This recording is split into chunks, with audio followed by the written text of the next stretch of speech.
Hello, today for review I've got Moondrop Sparks, basically true wireless model developed by Moondrop. I don't think that this company requires some introduction, everyone knows them, they made their name as the creators of single dynamic driver earphones with interesting tuning that market likes, and basically in Sparks they've implemented same ideas but in the true wireless shape. And kind of spoiler, they succeed in delivering their signature sound with all necessary features. They built this model, used Qualcomm QCC 3040 and filled this model with all modern features, aptX adaptive codec, long work time up to 8 hours, usually about 6-7, but anyway pretty long, and up to 6 additional charges in case, good connectivity, possibility to work separately left and right, low delays, especially with aptX adaptive codec, and so on and so forth. And price is about $90. I will add links to the Hi-Fi Go shop in the description, and let's have a closer look. So package is small but traditional for the Moondrop, with some anime girl. They use this style really actively, and even this star pattern hints about the design of true wireless model itself. I really recommend you visiting the Hi-Fi Go shop page and check out the design with all that anime and chibi girls explaining different aspects of earphones. It's pretty amusing. On the back side there are additional technical specifications, frequency response, you can see it's typical for the Moondrop, V-shaped but done in a smart way with not big accents, and other stuff, so beryllium coated diaphragm, some complicated magnetic circuit, acoustic filters, Bluetooth 5.2, and so on and so forth, so really feature packed earphones. Let's dig in. Here we'll get access to the main package. Here the earpieces themselves, but I already put them inside of case. And main spoiler of unboxing process is that manual fits really tightly in box, so you'll have to shake it pretty actively to pull out, or you'll have to use some kind of tool. Actually, next tool mini is really fun implementation of multi-tool in a compact size. And here is the box with accessory set. Price for Sparks are a bit higher than traditional true wireless models on the market, but Moondrop tried to do their best to compensate that using the accessory set, and they succeed. So manual, warranty cards, and so on. You'll get a pair of foam tips, 3 set of silicone tips of different sizes, and USB Type-C charging cable. So plenty of tips to satisfy all tastes. And in terms of design, at first sight, I thought that it's a bit childish design, but then I found positive sides and I started admiring it. It's made of semi-transparent plastic. Actually, under the bright light you can see the internals of charging case, so battery somewhere here, earpieces here, LED that you can see through, and at the same time it has kind of soft touch finish, and combined with that logo it looks really consistent. They also have a black version and pink versions. Here is charging port. Inside there are earpieces themselves. They are made of ABS plastic, so no super fancy materials, but nice plastic. And you can see that they have really deep case, so you can fit almost any tips here. Luckily they didn't use any kind of spatial tips.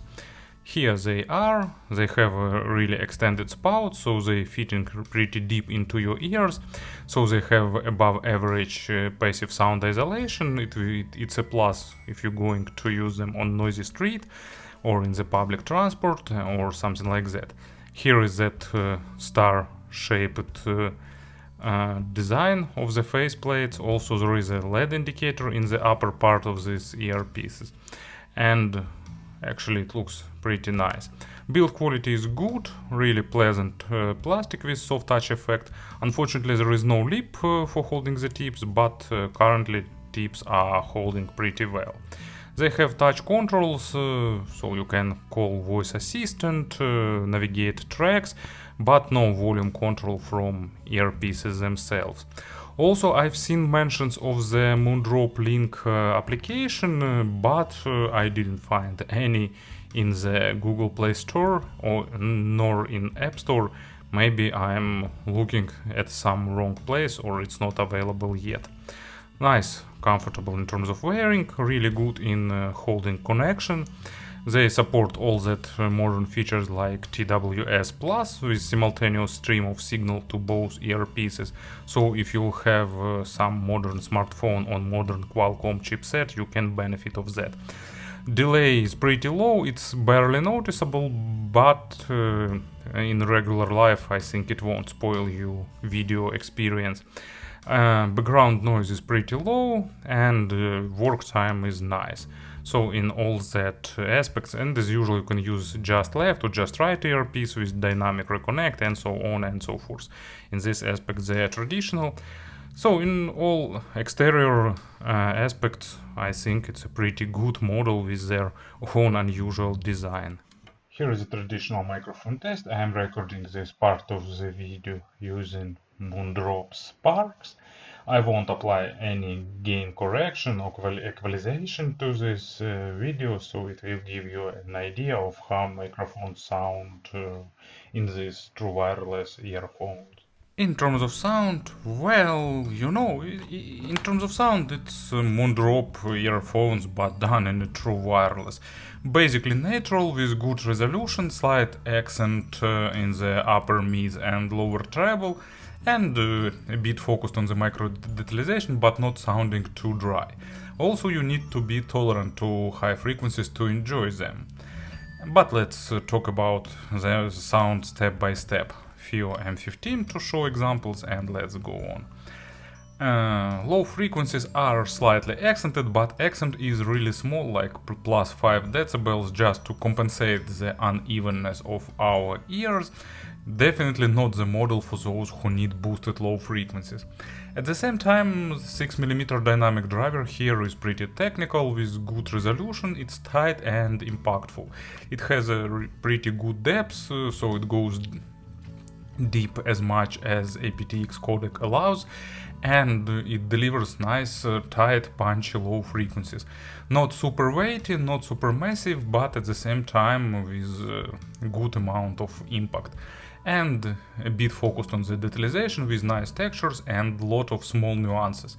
Sounds perfect with acoustic instruments, with electric instruments, with realistic genres where you don't need boosted bass.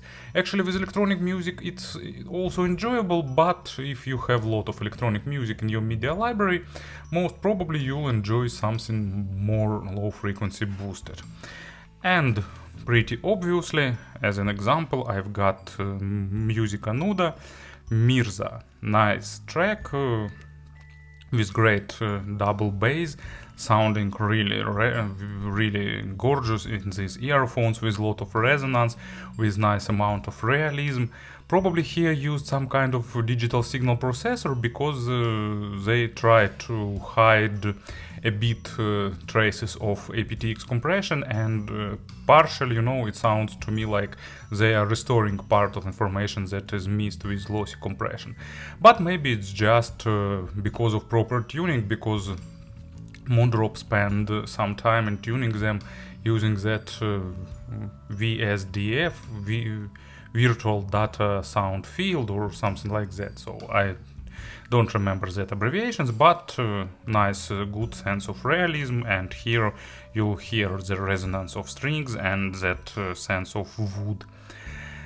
And mid frequencies is also natural, almost uncolored, bass is controlled well, it stays in place, not bleeding onto mids, and mids is typical resolving dynamic drivers with good resolution but not too focused on the micro contrast, with nice amount of details, with proper weight distribution, with good dynamics, without emotions highlighting, without added weight, so you'll need records to have proper instruments weight to sound with good body. And upper mids are slightly boosted, so to give more presence, give more lively sound, and with distorted guitars it makes sound a bit more aggressive. And imaginary stage is above average in width and in depth, so in this aspect they do a good job in building stage. It's bigger than traditional for the true wireless models, but at the same time there is a bit bigger space between instruments than regularly. So stage is big but a bit more empty, with bit more air between instruments. And as an example for the mid frequencies, I've got Pain of Salvation, Angels of Broken Things, probably the best album of Pain of Salvation, Unbeatable Pinnacle in the Passing Light of Day, and Angels of Broken Things. It's basically almost a ballad, and during the whole track they keep that tension. You all the track you're waiting when it will explode with heavy part with distorted guitars and so on, but they keep this tension until the very end, and it really suits the topic of this track. Really recommend you listening this album, reading the lyrics, and fully reading the story behind this album. So it's the example of why I like rock and metal music, because it's more than just love songs or something like that. It's a matter of life and death, and much higher emotions and much bigger pieces of art. Anyway, let's go back. Gildenlow's vocal sounds nice and emotional, drums are tight and impactful, and guitar part is also sounding pretty natural. And treble is accented, so you need to like treble, and it's typical for the Moondrop tuning. So if you treble sensitive, it's highly possible that it's not a model for you, because it's not for treble phobic people. And for me, actually, amount of treble is still below my threshold, below the limit that is uncomfortable for me, but I'm pretty tolerant to the treble. And at the same time, treble has average extension, so it's a matter of aptX compression, of course, not the issue with this true wireless model. And it has nice realistic attacks and decays, pretty good resolution, but sometimes it could be a bit splashy. But for me it's just rare cases. Basically they deliver treble almost as good as codec allows, but keep in mind that it's accented here. And as an example of treble, it's Rush, Limelight, and Rush it's famous for the good percussions with a lot of cymbals, splashes, and all that crashes, and I don't know the name of all that metal brass plates. Anyway, this earphones delivers it nicely and with a good sense of realism and with a good extension. Speaking about the compressions, actually it stands out from the typical offers in the hi-fi market in this area. They are more detailed, more natural, because other models that I can recall basically usually more bass boosted. Noble Falcon 2, for example, is close in terms of representation, but with a bit more bass and a bit less treble, giving also natural tuning, but with a bit smaller stage, and with at the same time, you know, bit less splash on treble and bit natural. And to be honest, I can't recall other models to compare with. I won't try to do that. I'm probably still affected after the first coronavirus shot I received yesterday, so my memory isn't as good. So if you need some comparisons, just feel free to ask, and I will glad I will gladly do some comparisons if I recall that model. And to summarize everything, basically Moondrop delivered their sound in true wireless format. If you like it, you will enjoy it. Or if you like natural sound with good technical dynamic drivers. Thank you for listening, thank you for your attention, and of course have a nice day.